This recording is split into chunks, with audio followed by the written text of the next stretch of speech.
DragonCon is pleased to present Miss Amber Benson.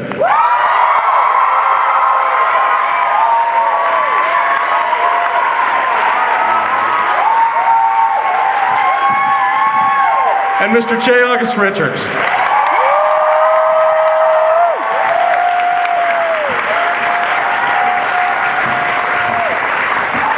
Welcome to our fair city.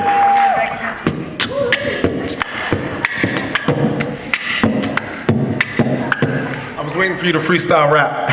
I don't freestyle. No, that was for you, Amber. You framed Wayne. I'm a one-trick pony. I just do the MC thing, so it's all right.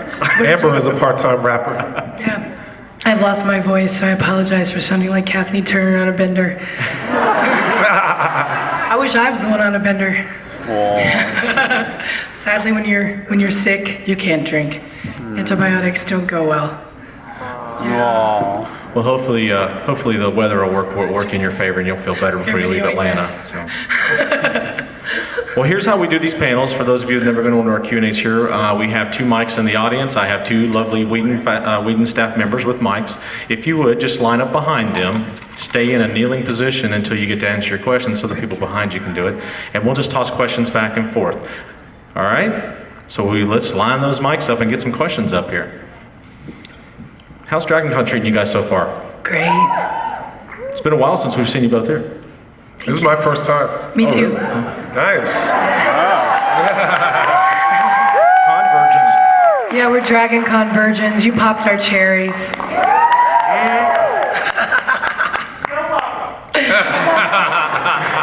Uh-oh, you gotta watch out for this guy. This guy's dangerous. No, but DragonCon has been really amazing. I'm very happy to be here. I'm having a really good time. I've been meeting a lot of wonderful people. Some old friends and some new friends and some people I want to be friends with. So. This one's for Mr. Richards. I saw on your biography on the DragonCon page you actually grew up in Bladensburg, Maryland. Is that right? I did, yes. Yeah, I actually grew up very near there in a town called Colmar Manor. I've been to Bladensburg many times. So. Oh my God. Yeah, so I was just wondering if you have any interesting or funny memories to share from growing up so near DC or, in the Maryland ghetto, effectively. Right, man, it's such a, wow, that's such a blast from the past in a lot of ways, because whenever people ask me where I'm from, I always say Washington, D.C. But the truth is I'm from Bladensburg, Maryland, which is a very small town outside of a very big city. Man, growing up in Bladensburg was interesting, and I'm so sorry that I always take things to such a deep level. I apologize. That's just kind of how I think, and but I'm gonna just answer the question. My family is from Panama, which is in Central America, and they moved to Bladensburg, and there was one black family that moved into the town before we did, and they had crosses burned on their lawn. So when the realtors told my parents what happened before we moved in, my parents didn't know what it meant, and they thought it was a welcoming sign, so they were like, oh, let's move here. So we were the first black family to live in the neighborhood. And I think by that time, my father is just the most gregarious man ever. And I feel very blessed to get that from him, I think, because my father has this gift of, he can make friends anywhere. And I feel like I have the same gift, and he gave it to me. So he single-handedly, I think, turned the whole neighborhood around, and everything was lovely and beautiful. So Bladensburg is a major part of my development because, I just feel like it set the tone for who I would become as an adult, meaning I very much consider myself sort of like just a lover of people and of all people. So I think that's how Bladensburg shaped me. J. August Richards, lover. I always got to take everything to such an esoteric level. No, it's good. That way they get to know you as like a real person. You're not just somebody you see on TV. You're like, Jay from Bladensburg, Maryland. I was gonna say Baltimore, but you're not from Baltimore. I have another question over here. Hi, this question is for Amber. I apologize for making you talk so much. But No, go for it. I was actually wondering what your thoughts were on your experience voicing Tara's character for the Buffy Chaos Bleeds video game, where you sort of got to play the evil vampire, sort of dirty-minded version of Tara, which was such a foil from her character on the television show. But then also, Do you go by Jay? Is that Yes, yes. Okay. I go by Jay. I was like, Mr. J, I don't know. Just Jay. Just Jay. And if you could voice a character, whether it be yourself. Isn't there a Miss J and a Mr. J? Yeah. Mr. J. Mr. J, okay. If you could voice anybody in a game or a TV show, yourself or somebody else, who would it be and why? You go first. I was gonna tell you. God damn it. He's a gentleman, shoot. No, it was really fun to voice Tara for the Chaos Bleeds video game.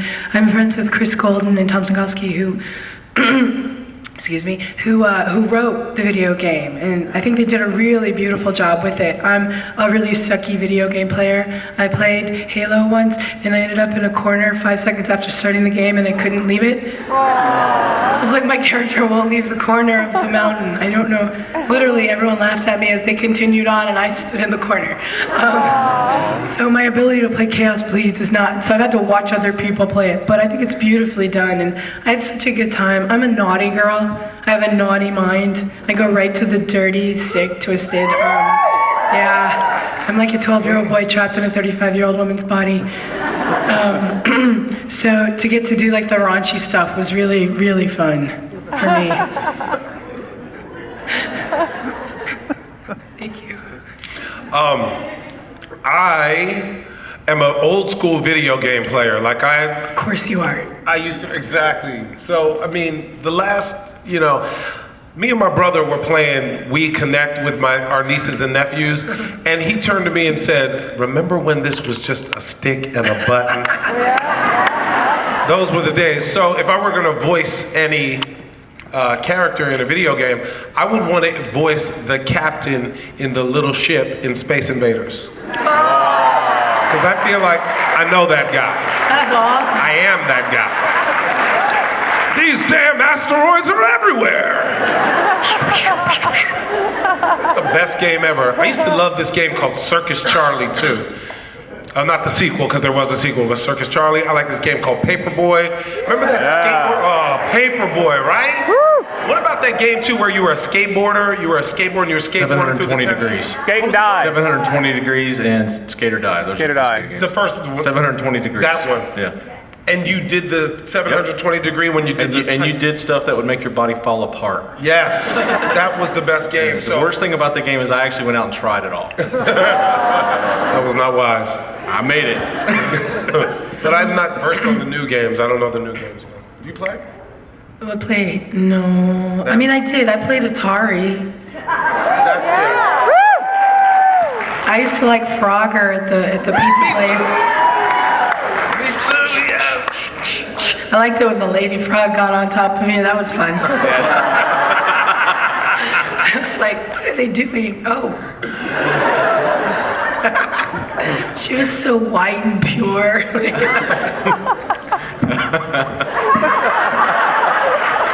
She was the virginal frog. That's why you crossed the road. Let's take another question over here. Amber, how was your acting workshop? Was it successful? Would you do it again? And if you want to, you can answer in mime. I wish I spoke American Sign Language because I would totally. It was really fun. I did a 2-day intensive acting workshop for DragonCon this year. We did it Thursday and Friday. It was from 9 in the morning until 5 in the evening, or at late afternoon, with a break for lunch. And it was so much fun. There were 12 people in the class, which was the perfect size, because any more and I would have been overwhelmed. But I had such awesome students. And we did improv games, and we did a mock audition. I got to be the casting director. That was really fun. Usually I'm on the other side of it. So to be the one that just ignores you when you come in and reads like this, no. But it was fantastic, and I would love to do it again. I'm hoping that we'll be able to start a more intensive acting kind of workshop track for DragonCon. It'd be nice if we could do like a basic one and more advanced. And so I'm trying to talk. I was like, hey Juliet Landau, come and teach acting classes with me. So I'm trying to make it more of it. Bill Fawcett's fault. Bill Fawcett made me do it, and I'm so glad he did. I had such a good time. So thank you for asking me about it. Over here. This is for either of you. Which episode did you like filming the best? I loved the musical.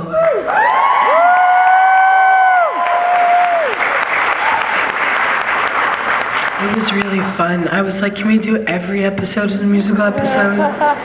And they were like, no.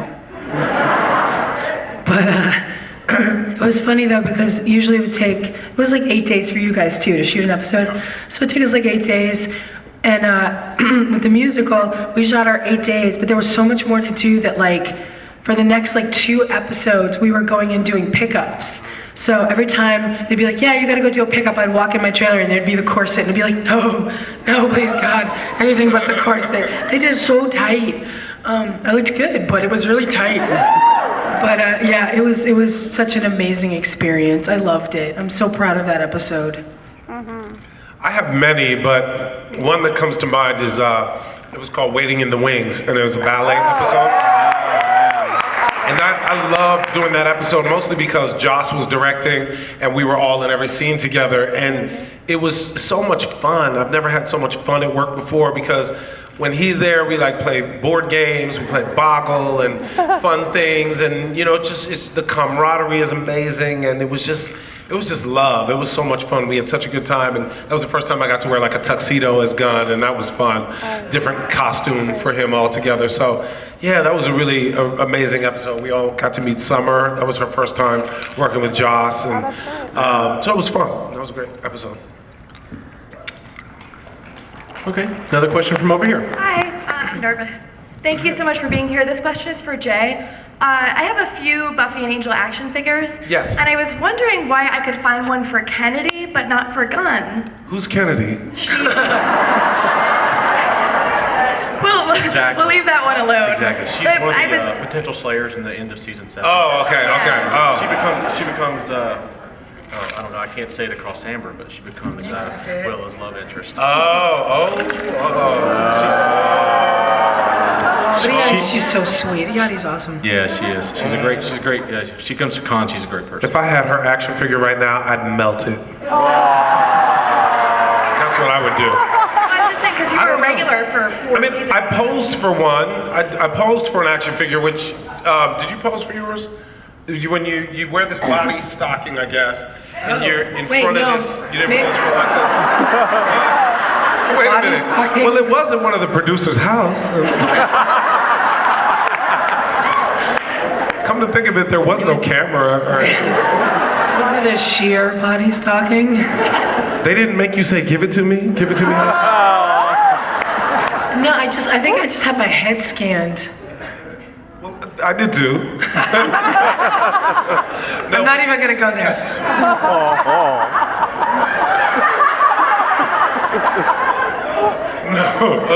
No.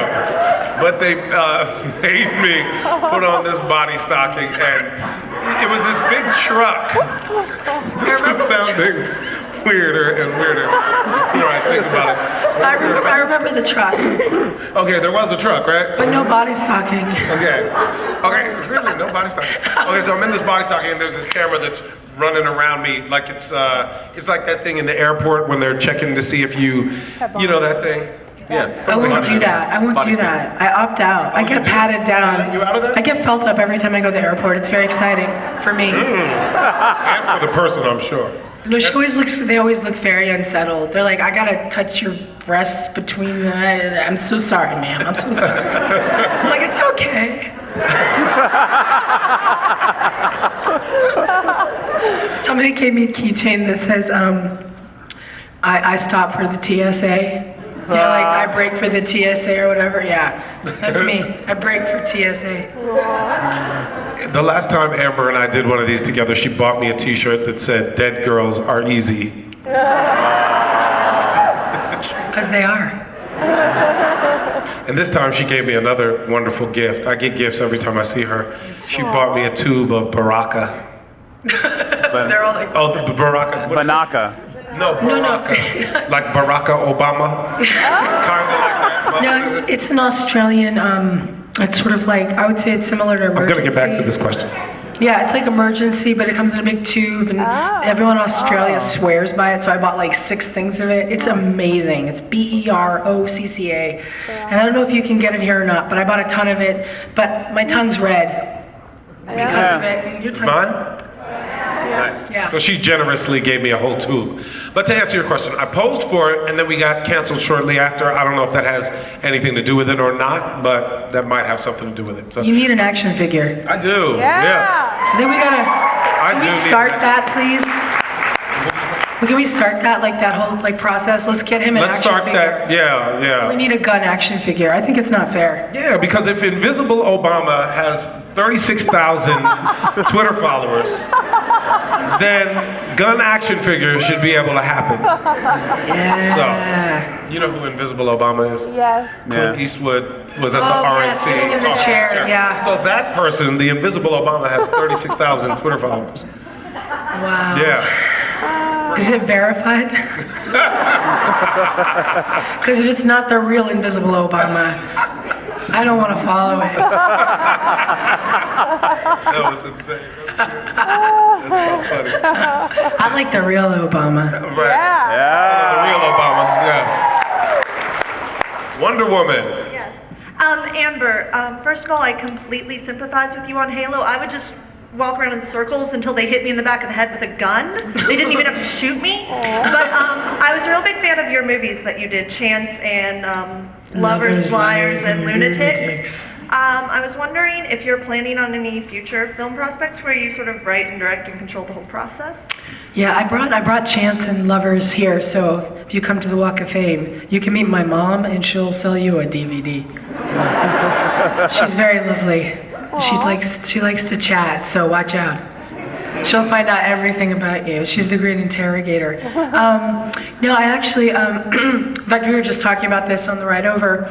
I cast, we have a mutual friend, Tanji, Tanji Miller, who is in a film that I did called Drones. That's on Netflix streaming and on Showtime. I didn't write it. These guys, Ben Acker and Ben Blacker, who do this thing called the Thrilling Adventure Hour in Los Angeles. Yeah, I like you. They wrote it, and then Adam Bush and I co-directed it, and Tanji's in it, and Angela Bettis, and Jonathan Woodward, who you might or might know from Buffy, Angel, and Firefly. I think he did it all. He's amazing in it. He truly channels a young Bill Murray. Sam Levine from Freaks and Geeks, James Urbaniak, Dr. Venture. And it's a lovely film. It's an office comedy with aliens.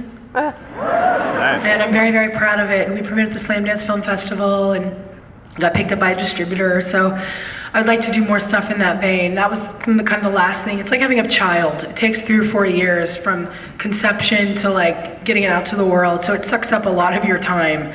So I'm sort of in process right now of working on some other stuff. Working on a web series called Girl on Girl. Yeah. There's no nudity. But well, we did have a topless girl. One of the episodes was these 2 girls. Well, I won't give it away, but one of the girls was they were topless, and we had modesty things for them to wear. And Megan, one of our stars, decided that she was just going to take her top off. So she was running around with no top on. So there is nudity, but you don't see it. I saw it because I had one of the cameras, and I was like, please, no boobies. No boobies. We frightened poor. You know who John DiMaggio is? Futurama Bender. Yeah, he's an amazing, amazing guy, and he got to see the boobies. He was in it. Also, with your music, I really like the stuff you did, particularly with Anthony on Music his for CD. Elevators, yeah. And I was wondering if you were planning on any other music or any collaborations with either Anthony Head or James Marsters. Oh, James. You know, I don't play music. I don't like play an instrument, so I don't write stuff. So right now I'm just mostly singing in my shower. I was thinking about starting a club, just my shower. People can just come and hear me in my shower. That sounds really, that's wrong. I'm gonna end there.